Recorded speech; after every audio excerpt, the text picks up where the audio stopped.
Good morning बच्चों। बेटा last जो टॉपिक था आपका, यानी हमने यूनिट 4 स्टार्ट की है आपकी इलेक्ट्रोमैग्नेटिक इंडक्शन, ठीक है। उसमें फैराडे जो है उसके दो लॉ हमने डिस्कस किए थे। फर्स्ट लॉ में हमने ये बताया था कि जो आपका इंड्यूस्ड ईएमएफ है, इंड्यूस्ड ईएमएफ वो किसकी वजह से आता है? चेंज इन मैग्नेटिक फ्लक्स की वजह से आता है, ठीक है। और जब तक मैग्नेटिक फ्लक्स चेंज होता रहेगा तब तक ईएमएफ मिलता रहेगा या करंट मिलता रहेगा। जैसे ही चेंज बंद हो जाएगा, चेंज किसका? मैग्नेटिक फ्लक्स का चेंज होना बंद हो जाएगा, वैसे ही हमारे पास इंड्यूस करंट ईएमएफ भी आना बंद हो जाएगा। फिर सेकंड लॉ ने हमें ये बताया था कि जो ईएमएफ का मैग्नीट्यूड है वो इस बात पे डिपेंड करता है कि जो रेट ऑफ चेंज है फ्लक्स का वो क्या है, रेट स्लो है कि फास्ट है, ठीक है। उस बात पर, रेट पर डिपेंड करता है उसका मैग्नीट्यूड। ओके, फिर उसमें एक नेगेटिव साइन आया था आपके पास, इक्वल टू -d∅dt आपने लिया था। नेगेटिव साइन कहा था, लेंज लॉ ने दिया था, और लेंज लॉ ने बताया था उसका कारण क्या था नेगेटिव आने का, क्योंकि जो इंड्यूस्ड ईएमएफ था वो अपने ही कारण का अपोज करता है, जिस कारण से वो आया है और उसी का वो अपोज करता है, ठीक है। ये उसका नेचर है। अब ये फॉर्मूला आपने पढ़ लिया था। अगर आपके पास किसी कोई, ये एक टर्न के लिए है बेटा, अगर नंबर ऑफ टर्न्स n है, 4 n टर्न्स, तो यही ईएमएफ आपका -Md∅dt हो जाएगा बच्चों, ठीक है। ये तो आपको पता ही है, एक टर्न के लिए इतना है तो n टर्न्स के लिए क्या होगा, ओके। तो Md∅dt हो जाएगा, ओके। चलिए आप देखें, अब इसमें क्या है कि जो लेंज लॉ है हम उसको डिस्कस कर रहे हैं। लेंज लॉ ने ये नेगेटिव साइन आपको बताया, तो हमें पता है कि जो मैग्नेटिक फ्लक्स है, मैग्नेटिक फ्लक्स चेंज होगा, किसी कॉइल में मैग्नेटिक फ्लक्स के चेंज होने से उसमें इंड्यूस्ड ईएमएफ आता है, इंड्यूस्ड ईएमएफ आता है चेंज होने से। यानी अगर वो चेंज ना हो, कौन? Magnetic flux. अगर मैग्नेटिक फ्लक्स चेंज नहीं होगा तो ईएमएफ नहीं मिलेगा। यानी यहाँ पर किसी चीज के मिलने का कोई कारण है, तो वही कारण, वही कोज चेंज इन मैग्नेटिक फ्लक्स है, ठीक है। तो चेंज इन मैग्नेटिक फ्लक्स हमारे पास कारण है किसका? इंड्यूस्ड ईएमएफ या इंड्यूस्ड करंट के मिलने का। तो अगर ये चेंज होगा तभी तो हमें इंड्यूस्ड करंट या इंड्यूस्ड ईएमएफ मिलेगा। तो उस कोज, उस कारण का जो प्रभाव है, जो इफेक्ट है, वो इंड्यूस्ड करंट या इंड्यूस्ड ईएमएफ है, ठीक है। अब देखिए बेटा, जो लेंज लॉ है, ये आपने ये तो देख लिया कि जो इंड्यूस्ड ईएमएफ है, यानी हम ये कह सकते हैं कि इंड्यूस्ड ईएमएफ अपने कोज का, अपने कारण का, मतलब इसको पैदा करने वाले कारण का, कोज का अपोज करता है, अपोज करता है। और लास्ट वीडियो में मैंने आपको दिखाया भी कैसे अपोज करता है, ठीक है। अब इस इंड्यूस्ड ईएमएफ को हम इसके इसी अपोज करने की वजह से बैक ईएमएफ के नाम से भी जानते हैं, बैक ईएमएफ, ठीक है। तो ये अपने ही कारण का, अपने ही कोज का अपोज करता है, इसलिए यहाँ नेगेटिव साइन है, और इसका जो दूसरा नाम है वो बैक ईएमएफ है, ठीक है। अब इस पे जो क्वेश्चन आते हैं वो कैसे आएंगे वो देखिए आप। आपसे एक कॉइल देगा आपको और एक मैग्नेट देगा, फिर आपसे कहेगा कि मैग्नेट मूव कर रहा है, रेस्ट में है, तो बताइए कॉइल में करंट कैसे होगा। तो मैंने आपको दिखाया भी था लास्ट वीडियो में, यहाँ पर फिर से देख लीजिएगा आप। ये कॉइल कैसे रखी हुई है आप सभी को पता है, ठीक है। ये हमारा मैग्नेट नॉर्थ साउथ, ये आपकी दूसरी कॉइल, ये हमारा मैग्नेट नॉर्थ साउथ।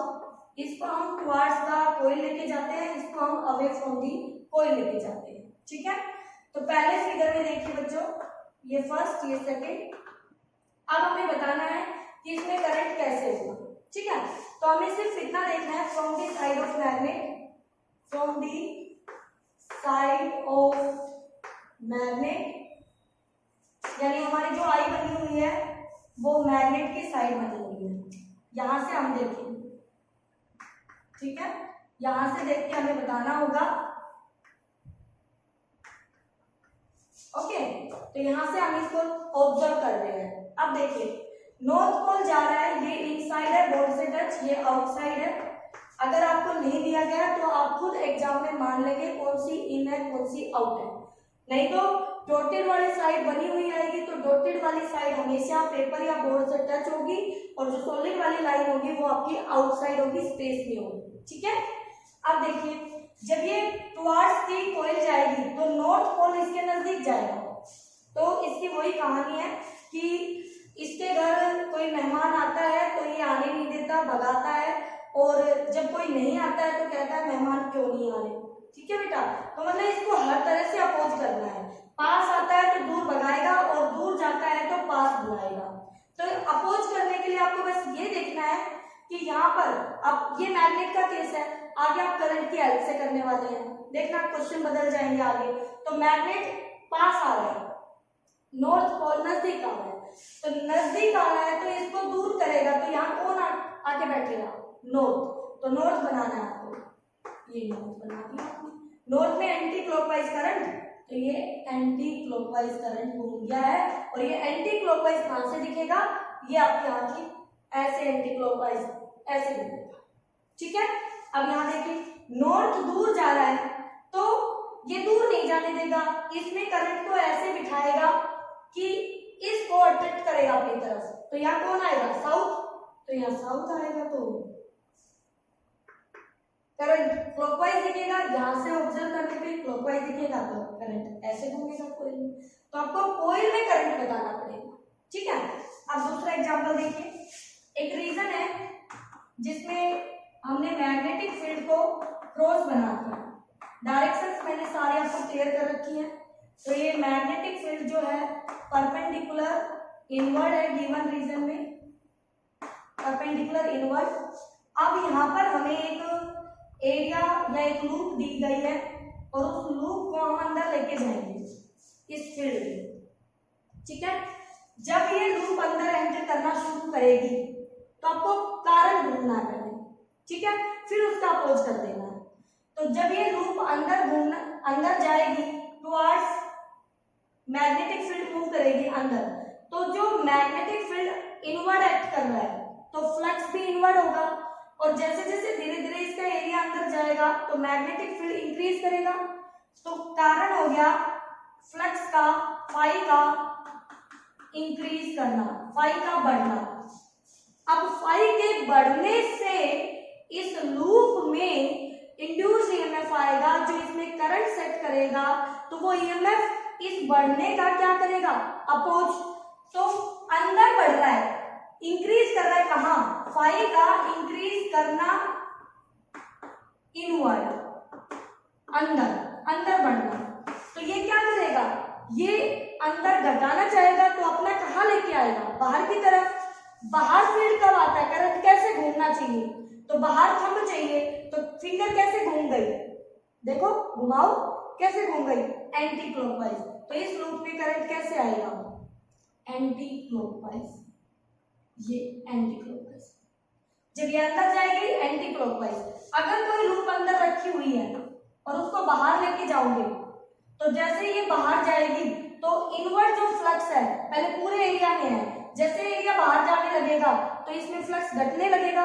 कहां घटने लगेगा, फ्लक्स का अंदर घटना, कारण है इंड्यूस्ड ईएमएफ का, फाई का अंदर डिक्रीज करना, कारण है कोज है ईएमएफ का। तो वो अंदर घटने नहीं देगा, तो वो अंदर लेके आएगा। अंदर चाहिए हमें, अंदर के लिए क्लॉकवाइज, तो इसमें क्लॉकवाइज आएगा तो करंट ऐसे घूम जाएगा।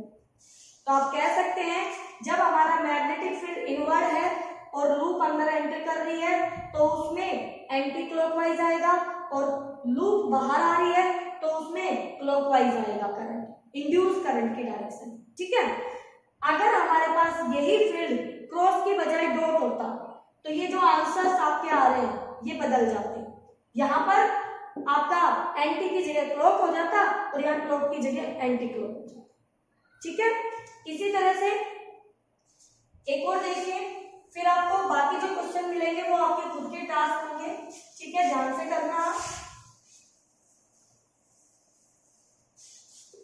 देखिए, एक सर्कुलर लूप रख दी यहाँ पर और ये स्ट्रेट कंडक्टर है, ठीक है। पहले मैं मेथड से बताऊंगी आपको कि कैसे डायरेक्शन निकालते हैं, फिर आपको शॉर्ट ट्रिक बताऊंगी। आई इसमें इंक्रीज कर रहा है, करंट बढ़ रहा है, तो देखिए हमें इस लूप में बताना है इंड्यूस करंट की डायरेक्शन कैसे होगी, क्लॉकवाइज या एंटी क्लॉकवाइज, ठीक है। तो देखिए ध्यान से, इस करंट कैरिंग कंडक्टर से इस वाले रीजन में पहले फील्ड ढूंढिए, फील्ड, तो इसकी डायरेक्शन में थंब और हथेली खोली तो अंदर, तो यहाँ पर बी जो है वो अंदर है, इनवर्ड। अब करंट बढ़ रहा है तो बी इंक्रीज कर रहा है, तो मैग्नेटिक फील्ड का अंदर इंक्रीज करना कारण है, कारण ढूंढना पहले हमेशा, फिर उसका अपोज कर देना है, कारण है ईएमएफ का, इंड्यूस्ड ईएमएफ का, ध्यान रखना, इंड्यूस्ड ईएमएफ का। तो बताइए, अब अंदर बढ़ रहा है तो ये घटाएगा कैसे अंदर, खुद अंदर लाके नहीं, खुद बाहर लाके। बाहर कब आएगा, जब इसमें कैसे घूमेगा करंट, एंटी क्लॉकवाइज, तो एंटी क्लॉकवाइज करंट घूमेगा तो इंड्यूस करंट की डायरेक्शन हो गई एंटी क्लॉकवाइज। तो आई यहाँ पर कैसे आएगा, एंटी क्लॉकवाइज, एंटी क्लॉकवाइज से बी यहाँ बाहर आएगा, इसकी वजह से अंदर बढ़ रहा है, बट ये करंट ऐसे सेटअप करेगा कि उसका फील्ड बाहर आएगा तो यहाँ पे अंदर घट जाएगा फिर, ठीक है बेटा, अपोज कर जाएगा। अब ट्रिक देखिए क्या है, जब आपके पास ऐसे क्वेश्चन आए, ऐसे स्ट्रेट कंडक्टर है, ऐसे कोई लूप रखी हुई हो, तो आपको क्या कर लेना है, इस कंडक्टर के नजदीक लूप पर 2 कट लगा लेना है ऐसे, तो ये भी स्ट्रेट और ये भी आपको लगभग स्ट्रेट दिखेगा, ठीक है। फिर आपको क्या करना है, इस यहां फोकस करना है, आई बढ़ रहा है, अगर आई बढ़ रहा है तो ये अपोज करेगा, तो अपोज करेगा तो उल्टा इसकी डायरेक्शन के अपोजिट में डायरेक्शन ले आएगा, अपोज करना है, ठीक है। अगर ये आई घट रहा होता तो इसी डायरेक्शन में बढ़ाने के लिए ये ऐसे लगा देता है, आई डिक्रीज करना है, डिक्रीज, और ये लूप बैठी है तो कट लगा दिए, तो इधर घट रहा है तो ये इधर ही लाता है इंड्यूस की, तो ये क्लॉकवाइज घुमा देता है। तो 2 कट लगा लो आप लूप पे और फिर चेक कर लो कि इंक्रीज कर रहा है तो उसका अपोज करवा दो, डिक्रीज कर रहा है तो अपोज करवा दो, डिक्रीज मत होने दो, उसी डायरेक्शन में दे दो, बढ़ जाएगा, ठीक है बेटा। अब बहुत ही अच्छे क्वेश्चन है वो देखिए, हमारे पास एक मैग्नेट है, पहली सिचुएशन, दूसरी situation, third situation, north north north south, ठीक है। यहाँ कुछ नहीं है, यहाँ पर एक लूप दी गई है और यहाँ पर ये लूप दी गई है, ठीक है। हमें बताना है तीनों केस में जो मैग्नेट है उसका एक्सेलरेशन क्या होगा। मैं सोच रही थी मैं ही बता दूं, बट ये आपके लिए टास्क है, आपको इसका आंसर मेरे पास व्हाट्सएप करना है, ठीक है। तो जो भी बच्चे इसका करेक्ट आंसर करते हैं उसको पीछे के जो कॉन्सेप्ट मैंने समझाए हैं वो क्लियर हो गए हैं, ठीक है बेटा।